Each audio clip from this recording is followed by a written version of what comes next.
എന്നാൽ അങ്ങനെ റസൂലുള്ളാഹി സ്വല്ലല്ലാഹു അലൈഹി വസല്ലം പറഞ്ഞ, പ്രവർത്തിച്ച, സ്ഥിരീകരിച്ച് കാണിച്ചു കൊടുത്ത അപ്രകാരം തന്നെ നബിയുടെ ശരീരാകൃതിയിൽ കൂടി മുസ്ലിങ്ങൾ പഠിക്കേണ്ട ഭാഗമായ നബിയുനാ മുഹമ്മദ് റസൂലുള്ളാഹിയുടെ സ്വഭാവത്തിൽ നിന്നിട്ട് മുസ്ലിങ്ങൾ പഠിക്കേണ്ട ഭാഗങ്ങളായ എന്നീ കാര്യങ്ങളൊക്കെയാണ് ഹദീസ് എന്ന് പറഞ്ഞാൽ ഖുർആന്റെ വിശദാംശം.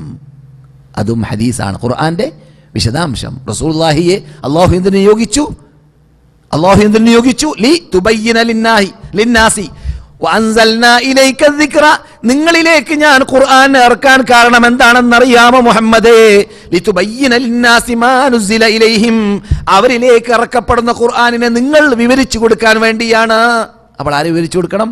റസൂലുള്ളാഹി സ്വല്ലല്ലാഹു അലൈഹി വസല്ലം വിവരിച്ചു കൊടുക്കണം. അതുകൊണ്ട് തന്നെ അല്ലാഹു സുബ്ഹാനഹു വ തആല ഖുർആനിനെ സംരക്ഷിച്ചതുപോലെ സുന്നത്തിനെയും സംരക്ഷിച്ചിട്ടുണ്ട്. അതുകൊണ്ടാണ് ഇന്ന് വരേക്കും ഏത് കാലഘട്ടത്തിലും ഖുർആൻ പറയേണ്ട ആവശ്യമില്ല. ഖുർആനിന്റെ വിശദാംശമാകുന്ന സുന്നത്തുണ്ടല്ലോ, ഹദീസ്, അതിൽ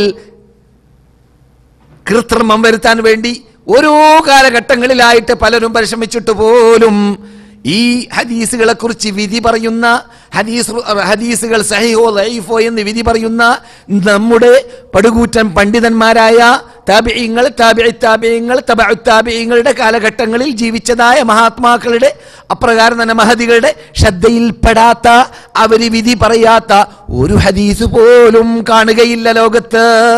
അത് തെളിവാണ് എന്ത് അള്ളാഹ് സംരക്ഷിച്ചു എന്നതിന്. ആര് എവിടെ ചൂട്ട് കത്തി പരിശോധിച്ചാൽ കാണാൻ സാധിക്കുന്നതല്ല. അത് വെല്ലുവിളിക്കാൻ ഇവൻ പണ്ട് തന്നെ തുടങ്ങിയതാണ് ഇത്തരം വിഷയങ്ങൾ പറയുമ്പോൾ. ഇല്ല, നമ്മുടെ നേതാക്കൾ കാണാതെ, വിധി പറയാതെ ഒരു ഹദീസും ഇതുവരെ ആരും കണ്ടുപിടിച്ചിട്ടില്ല. ഒന്നിരിക്കലും അത് സഹീഹ് എന്നോ അല്ലെങ്കിൽ ലഈഫ് എന്നോ അല്ലെങ്കിൽ ഹസൻ എന്നോ അല്ലെങ്കിൽ മുൻകർ എന്നോ അല്ലെങ്കിൽ കദിബാണ്, പച്ചക്കള്ളമാണ് എന്നോ ഏത് രൂപത്തിലാണെങ്കിലും വിധി പറയാം. എന്തുകൊണ്ടാണ്? അള്ളാഹ് സംരക്ഷിക്കാൻ ഏറ്റെടുത്തത് കൊണ്ട് തന്നെയാണ്. ഞാൻ ഇവിടെ പറഞ്ഞിട്ടില്ലേ, ഏതോ ഒരു രാജാവിൻ്റെ കാലഘട്ടത്തിൽ ഒരു സിദ്ദീഖിനെ കൊല്ലപ്പെട്ടു. ഇന്നത്തെ കാലഘട്ടത്തിലൊക്കെ എത്രയോ സിദ്ദീഖുകളുണ്ട് കൊല്ലപ്പെടാൻ. പക്ഷേ ഇസ്ലാമിക ഭരണകൂടം നമ്മുടെ നാട്ടിലൊക്കെ ഇല്ലാത്തത് കൊണ്ടാണ് കൊല്ലപ്പെടാത്തത്. ഇസ്ലാമിക ഭരണകൂടം ഉണ്ടെങ്കിൽ സിദ്ദീഖുകളെ കൊല്ലപ്പെടേണ്ടതാണ്. സിദ്ദീഖ് എന്ന് പറഞ്ഞാൽ മതം പൊട്ടിയവർ, സിദ്ദീഖ് എന്ന് പറഞ്ഞാൽ ഹദീസ് നിഷേധികൾ, സിദ്ദീഖ് എന്ന് പറഞ്ഞാൽ ഖുർആൻ സ്ഥിരീകരിച്ച മെയിൻ തത്വങ്ങളെ നിഷേധിക്കുന്ന വിഭാഗങ്ങളൊക്കെ സിദ്ദീഖുകളിൽ പെട്ട ആളാണ്. മതം പൊട്ടിയവരും അതിൽപ്പെട്ടു, മതത്തിൽ പെട്ടവരാണെന്ന് വാദിച്ചുകൊണ്ട് മതത്തിൽ കരിഞ്ചന്ത ചേർക്കുന്നവരും അതിൽപ്പെട്ടു. അങ്ങനെയുള്ള വിഭാഗങ്ങളൊക്കെ ഇവിടെ നിങ്ങൾക്കറിയാം. സാഹര്യങ്ങളെ പിടിച്ചു കൊല്ലുന്നില്ലേ അല്ലേ? സാഹര്യങ്ങൾ സിദ്ദീഖീങ്ങളാണ്, സാഹര്യങ്ങൾ കാഫിരീങ്ങളാണ്. സിഹർ ചെയ്യുന്നവൻ, മാരണം ചെയ്യുന്നവൻ ശിർക്ക് ചെയ്യാതെ ചെയ്യാൻ പറ്റൂല. അതുകൊണ്ടല്ലേ നാം ജിദ്ദയിലും ഹായിലും റിയാദിലൊക്കെ എത്ര സാഹര്യങ്ങളെ, മാരണക്കാരെ വെട്ടിക്കൊല്ലുന്നത് കേൾക്കാറുണ്ട്. ഇവിടെ സൗദി അറേബ്യയിൽ അല്ലേ ഇസ്ലാമിക ഭരണകൂടം പണ്ട് തന്നെ അങ്ങനെ കാട്ടാറുള്ളതാണ്. സിദ്ദീഖീങ്ങളെ കൊല്ലും. സിദ്ദീഖീങ്ങളിൽ പെട്ട ആളാണ് റസൂലിനെ ചീത്ത പറയുന്നവരും ഇസ്ലാമിനെ തള്ളിപ്പറയുന്നവരും ഇസ്ലാമിനെ ആക്ഷേപിച്ച് പറയുന്നവരൊക്കെ മുർത്തദ്ദികൾ എന്ന് പറയാം നമ്മുടെ ഭാഷയിൽ പെട്ടെന്ന് മനസ്സിലാവാൻ. മൂന്നൊക്തൻ്റെ ആൾക്കാരൊക്കെ അതിൽപ്പെട്ടു. കേരളത്തിലൊക്കെ നല്ല ധാരാളം വ്യാപകമല്ലേ, അവർക്ക് പള്ളിയുണ്ട്, അവർക്ക് ഓഫീസുകളുണ്ട്, അവരൊക്കെ സൗന്ദര്യമായ ജീവിതം ജീവിക്കുകയും ചെയ്യുന്നുണ്ട്. ഇത് ഇസ്ലാമിക ഭരണകൂടത്തിനല്ലാതെ വ്യക്തികൾക്ക് പോയിട്ട് വെട്ടാനും കൊല്ലാനൊന്നും അധികാരമില്ല കേട്ടാ. അത് വിചാരിച്ചിട്ട് എൻ്റെ ക്ലാസ്സും കേട്ടിട്ട് ആരും അങ്ങനെ തെറ്റിദ്ധരിച്ചു പോകരുത്. ഇസ്ലാമിൽ അങ്ങനെ നിയമമില്ല. ഇസ്ലാമിൽ സ്വയം പോയിട്ട് വിധി നടപ്പാക്കാനുള്ളതായ നിയമം ഇസ്ലാമിലില്ല. ഇസ്ലാമിൽ നമ്മുടെ കയ്യിൽ ഇസ്ലാമിക ഭരണകൂടം ഇല്ലാത്ത കാലഘട്ടത്തിൽ ഉപദേശിക്കുക, നിർദ്ദേശിക്കുക അതേ സാധിക്കുകയുള്ളൂ. അംറും ബിൽ മഅറൂഫ് നഹിയുൻ അനിൽ മുൻകറേ സാധിക്കുകയുള്ളൂ. എന്നാൽ അതിന് അർഹപ്പെട്ടവർ ധാരാളമുണ്ട് എന്ന് പറഞ്ഞതാണ്, എന്നല്ലാതെ അവരെ പിടിച്ച് കൊല്ലണമെന്ന് പറഞ്ഞതല്ല. കൊല്ലണമെങ്കിൽ ഇസ്ലാമിക ഭരണകൂടം വേണം.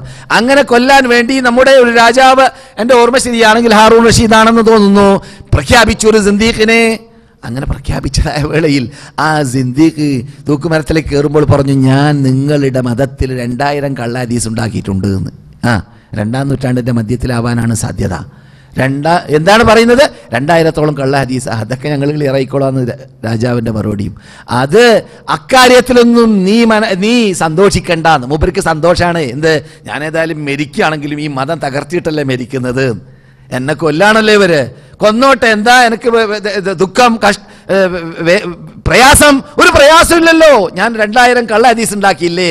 അപ്പോൾ ഇമാം മറുപടി പറഞ്ഞെന്ന് മാത്രമല്ല, ഇമാം ഉടനെ തന്നെ അന്ന് ജീവിക്കുന്ന പടുകൂറ്റം പണ്ഡിതന്മാരെ ക്ഷണിച്ചിട്ട് ഉടനെ മുസ്ലിം ഗ്രന്ഥങ്ങളിൽ കടന്നുകൂടിയിട്ടുണ്ടെങ്കിൽ അതും അല്ലാതെ രൂപത്തിലാണെങ്കിൽ അങ്ങനെയും നിങ്ങൾ ശേഖരിച്ചു കൊണ്ടുവരിക എന്ന് ഏതാനും ദിവസങ്ങൾ കൊണ്ട്, ചില റിപ്പോർട്ടിൽ 4 ദിവസത്തിനകം നമ്മുടെ ഇമാമുകൾ അവൻ ഉണ്ടാക്കിയതായ 2000-ഓളം കള്ള ഹദീസ്, മറ്റൊരു റിപ്പോർട്ടിൽ 1000 എന്നുമുണ്ട്, കള്ള ഹദീസിനെ ശേഖരിച്ച് കൊണ്ടുവന്ന് ഇമാമിൻ്റെ മുമ്പിൽ വെച്ചു കൊടുത്തു എന്നാണ്.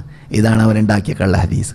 അപ്പം ഇസ്ലാമിൽ 3 വക്തിന്റെ ആൾക്കാർ പറയും പോലെയും ഇസ്ലാമിന്റെ ശത്രുക്കളായ റാഫിദുകൾ പറയും പോലെയും കരിഞ്ചന്തകളുടെ മതമല്ല ഇത്. ഇല്ലാത്തതായ കരിഞ്ചന്തകളൊന്നും ഇവിടെ ഇല്ല. ക്ലിയറായ അള്ളാഹുവിന്റെ ലോകാത്ഭുത ഗ്രന്ഥം, ആ ലോകാത്ഭുത ഗ്രന്ഥത്തിന്റെ വിശദാംശമായ സുന്നത്ത്, ഹദീസ്, ഇതൊക്കെയാണ് ഇസ്ലാമിന്റെ മൂലാധാരം. കരിഞ്ചന്ത അല്ല ഇത്. കരിഞ്ചന്ത കടന്നുകൂടിയിട്ടേ ഇല്ല.